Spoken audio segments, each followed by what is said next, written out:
Welcome to the Banker Lamp. Please enjoy the video. You begin by confirming pairing and backups so you can restore settings if something goes wrong. Once done, power off both devices and work on an ESD mat to avoid static damage. Remove the watch band and heat the screen edge gently to soften adhesive. You'll pry at one corner with a thin spudger. Make sure to keep screws organized and photograph each step. This visual record speeds reassembly and prevents mistakes later. You should disconnect the battery connector first to prevent shorts. That's why you open the display only far enough to access it. Next, remove the part you're replacing, battery or screen, while keeping screws and brackets labeled.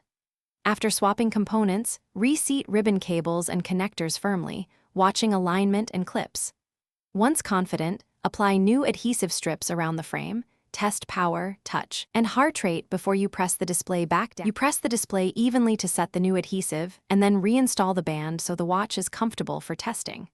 Power both devices, open the watch app on your iPhone, and restore or repair if settings didn't return automatically. This ensures notifications, apps, and health data sync correctly. If something still fails, no touch, sensor error, or boot loop, make sure connectors are clean and seated. If that fails, run diagnostics or contact Apple for hardware-level. Thanks for watching. If this was helpful, leave a like and consider subscribing. See you next time.